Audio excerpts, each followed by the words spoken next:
Bonjour Patricia, Bonjour Françoise et bonjour à tous. bonjour tout le monde. Alors aujourd'hui, nous allons parler d'un thème assez présent d'actualité. Cette fois-ci, c'est pas des feuilletons judiciaires, mais c'est Noël. Noël qui commence à nous occuper de plus en plus tôt. La SNCF fait des prix pour Noël, parce que Noël, c'est une grande période de déplacement. Beaucoup de gens migrent d'un côté de la France à l'autre et vont retrouver des membres de la famille, apportent des cadeaux. Voilà, Noël, c'est quand même devenu par excellence la fête familiale. C'est une forme de rituel qui, comme tous les rituels, ont pour fonction de maintenir un groupe en place, de souder un groupe, d'exprimer l'appartenance à un groupe.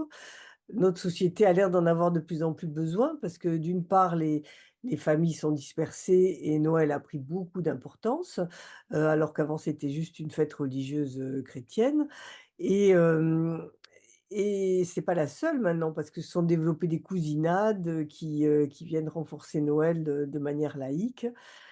Alors donc voilà, Noël a quand même beaucoup dérivé d'une fête, religieuse, chrétienne à une fête de la famille puisque même les musulmans, je me suis rendu compte, font Noël et se plient à ce rituel de s'offrir des cadeaux.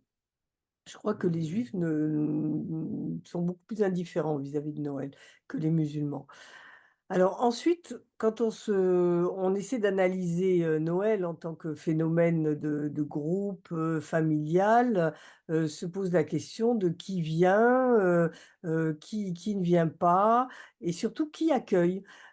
Qui accueille, c'est celui qui est un peu en quelque sorte le chef de la famille quoi, symboliquement, que ce soit un homme ou une femme et donc ça peut être compliqué pour ça, pour déterminer qui est le chef de la famille avec des rivalités de place entre les générations, les parents de plus en plus âgés, il y a le moment où ils lâchent cette place, effectivement, où quelque chose change au sein de la famille.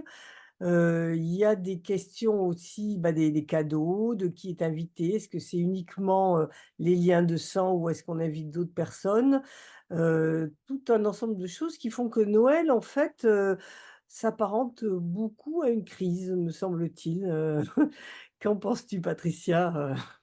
Écoute, je vais abonder dans ton sens, même si effectivement je reconnais avec toi que Noël a une fonction intéressante, importante dans la société de cohésion et de fête de la famille, hein. C'est pas uniquement une fête religieuse, c'est une Mmh, fête de la famille et aussi de la consommation, mais c'est pas le sujet aujourd'hui. mmh, Mais cette fonction, elle est, ambivalente parce que ça va être l'occasion d'une rencontre entre le mythe familial et le mythe sociétal de la famille, ricorée, on va dire, la famille idéale et la réalité, mmh, qui est souvent, dissonante. mmh, Donc on va mettre dans un même shaker, à la fois une tendance, de chacun à être un petit peu régressif parce qu'en fin d'année, bon, on a envie de retrouver la magie de Noël en soi, la magie de l'enfance. On va avoir envie aussi de se faire plaisir et de faire plaisir aux autres. Donc ça va être un climat de un petit peu de désinhibition accentué par la consommation d'alcool donc on va avoir cette injonction à jouir de ce moment de convivialité, qui va, rencontrer, en fait, la mise en évidence parfois de tensions intérieures, de rivalités, de façons de vivre différentes qui vont être mises, sur le devant. Un frère, une sœur qui a choisi un autre mode de vie ou qui conviennent pas, à la famille en général. Donc il va y avoir donc, cette rencontre des 2 et aussi ce que je note, c'est que, Noël est, l'occasion de montrer en fait qu'il y a 3 dénis, principaux qui sont le déni du fait qu'on n'est plus des enfants, mmh. le déni du fait que, on sait que plus rien n'est gratuit, donc on n'y croit plus au Père Noël, nous, et on veut quand même y croire d'une certaine façon en étant, avec nos enfants, nos petits-enfants, dans cette magie-là Et il y a aussi le déni d'être dans une relation d'amour et de solidarité parfaite parce que nous avons des liens familiaux, hein. Donc là, en fait, il va y avoir, pour moi, quelque chose de complexe à gérer et Mmh. qui peut déboucher parfois sur des psychodrames. Mmh. Donc c'est pas toujours le cas, mais il peut y avoir risque de dérapage, hein. Mmh. Parce qu'en fait, pour moi, Noël, c'est un peu le bilan comptable, c'est l'occasion de faire une sorte de bilan comptable émotionnel de la famille Mmh. et ça fait un effet loupe Mmh. sur ce qui va pas. Donc en tant qu'analyste transg, c'est intéressant Mmh. puisqu'en fait, c'est l'état des lieux du système familial et c'est ce que nous faisons toute l'année. Ouais. Et puis c'est vrai que ça permet de mesurer aussi une évolution du système familial avec, par exemple, les couples, séparés, donc avec des enfants. Où est-ce qu'on va passer Noël? Est-ce qu'on se reconstitue, en couple pour Noël? Ou est-ce que c'est une année l'un ou une année l'autre? Et puis l'autre versant, c'est, un nouveau compagnon ou une nouvelle compagne. À quel moment on l'admet dans la famille? Ça se voit avec les cadeaux, quoi, et on offre des cadeaux ou on n'offre pas des cadeaux à cette nouvelle personne. Il mesure qu'il fait partie de il ou elle mesure qu'il fait partie de la famille, s'il a reçu un cadeau, donc il y a quand même tout comme ça cette espèce d'unité de mesure qui est le cadeau, qui est Le soit cadeau et la présentation, la présence à Noël. oui, le cadeau et la présence, effectivement, oui. Et puis, voilà, il y a un dernier aspect peut-être, qui n'a rien à voir avec tout ce qu'on a dit, c'est les enfants nés à Noël ou les enfants qui s'appellent, Noël quand même. Donc ça, c'est vraiment un autre volet, parce que Noël, donc fête, catholique, chrétienne, il y a quand même la figure, d'un père qui n'est pas le père, quoi, donc voilà, c'est toujours une question soulevée quand les enfants se situent dans ce champ-là, quoi, c'est bon, ça peut être des familles très catholiques pour qui Noël est toujours, une exclamation de joie et donc qui ponctue l'arrivée de l'enfant, par, ce cri de joie, mais ces familles très catholiques-là sont devenues minoritaires. Donc effectivement, le sens d'un enfant qui naît à Noël, qui naît à Noël et s'appelle Noël ou naît à Noël et ne s'appelle pas Noël, mais et questionne quand on travaille sur les arbres. Oui, tu as raison.